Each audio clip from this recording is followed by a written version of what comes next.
Crossover with modern systems of control. How generational curses adapt to modern tech, media, and social structures. Generational curses are not static relics of a bygone era. They evolve. The same spiritual architecture that once operated through ancient social hierarchies, clan disputes, or feudal systems now embeds itself in the technologies and institutions of the digital age. If curses are spiritual structures designed to maintain specific patterns, then the modern world has provided them with the perfect infrastructure to spread, reinforce, and even mask themselves. The curse adapts because the underlying agreements remain the same, but the tools of enforcement change.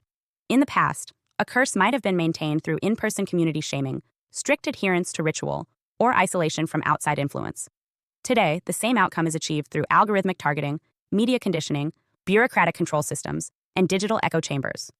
When an ancestor entered into a spiritual agreement, whether by oath, betrayal, or ritual act, the terms of that agreement were set into motion. Those terms are not erased simply because the cultural stage has shifted. Instead, the curse simply learns the new language of the era. In this generation, that language is data, media, and control of the narrative. Digital media as the new storyteller. In previous centuries, curses embedded in language were passed along through oral storytelling, family truths, and repeated phrases. Now, media plays the role of the collective storyteller, amplifying the same themes that keep a bloodline locked into certain mindsets. If your curse is rooted in fear, victimhood, or scarcity, the targeted content you receive will reflect and reinforce it. This is not random, it's a form of algorithmic agreement. Platforms learn your vulnerabilities faster than any family member ever could. Every click, pause, and replay is a declaration of interest, and in spiritual terms, attention is consent.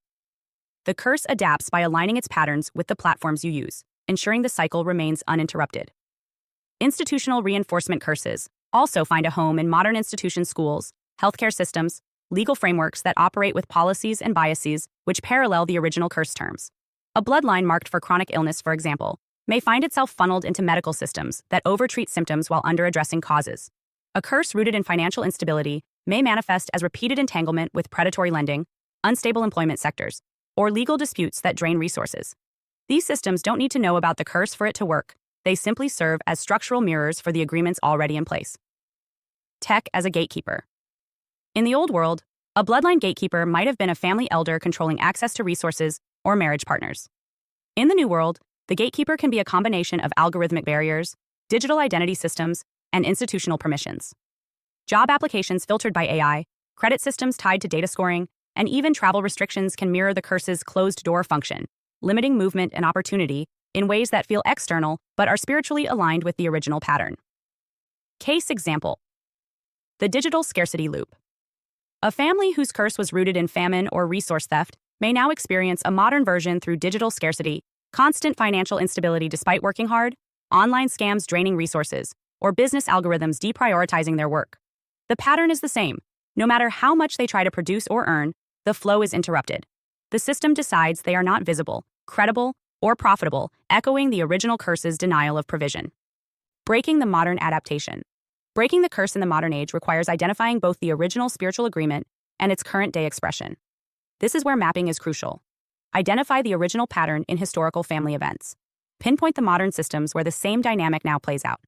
Break the spiritual agreement while also dismantling your participation in the modern structure that sustains it. A curse that once operated through a feudal lord's control over land can today operate through a credit system's control over housing access. When you recognize this, you stop treating the tech system as the cause and instead see it as the tool. The cause is always the curse, the system is simply the latest delivery method. Hi, I'm Adeline Atlas, 11 times published author, and what you just watched is part of my signature program, the Chosen One series inside School of Soul. This series is not just a course, it's a blueprint for those who know they were different from the start: the black sheep, the scapegoat, the truth teller, the cycle breaker.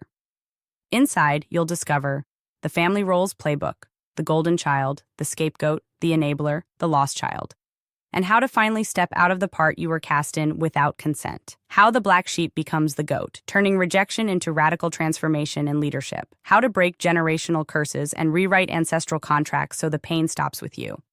And how to recognize and escape modern forms of spiritual and technological targeting, from gang stalking to synthetic synchronicity. This isn't just about survival. It's about awakening, about reclaiming your voice, your lineage, and your destiny as one of the chosen ones. Click the link below to access the full series now, because the role ends the moment you decide it does, and the real script begins with you.